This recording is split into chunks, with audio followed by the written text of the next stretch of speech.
Remember? What we want is the question is, what do I want to say? No. The question is, where are they?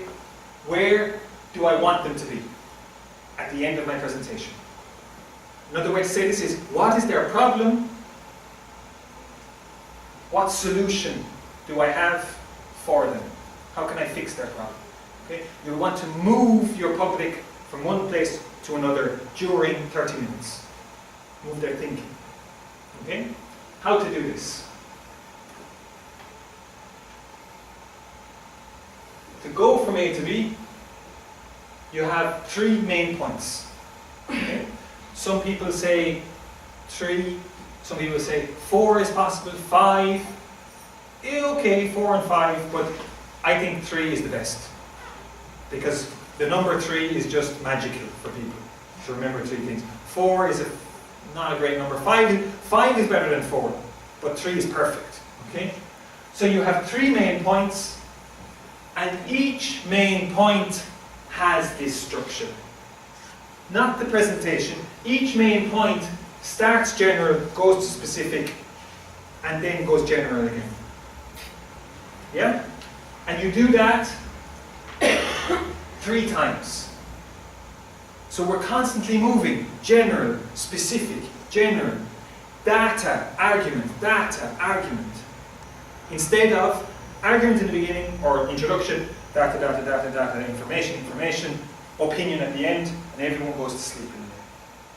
Okay? So 3 main points following this structure. Let's look at this structure as an example. The structure of one of your main points.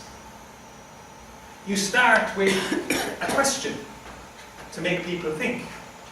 You start with the problem, or you start with a story. Not a good way. Just to put it in context. Then you give your data, information and details. The results of your study, the pertinent data. Not all of it, just stuff that's related to this individual problem. And then you finish with conclusions and recommendations for that individual point. And again, all of this is related to your core message. Yeah?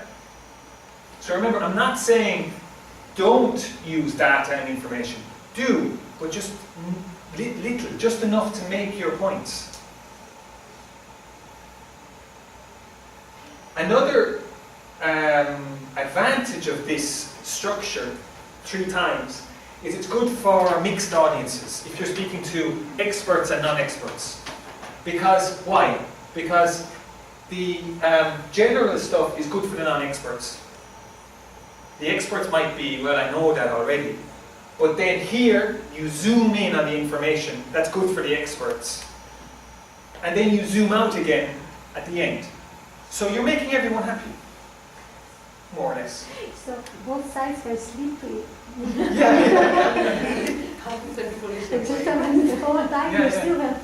But the good thing is, at least, yeah, it's true. The non-experts maybe will go to sleep, but at least they know they can't go to sleep, but can just close their eyes for a minute. Whereas in an ordinary part of the presentation, they go, I can go to sleep for 30 minutes because the whole little is boring. So, how to keep audience's attention is, I call this the la montaña rusa, the roller coaster effect. Why do I call it the roller coaster effect? Because, well, this is a boring roller coaster. No, this is like, and then you go to sleep.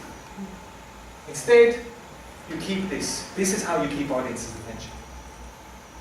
Notice, it has peaks. It's not possible to keep their attention 100% all the time, because we're human beings. It's not possible to get everyone's attention all the time. People have problems, they have their mobile phone, they're hungry, they want to go for a wee in the toilet, you know. People will tune in and tune out. But at least we can improve this.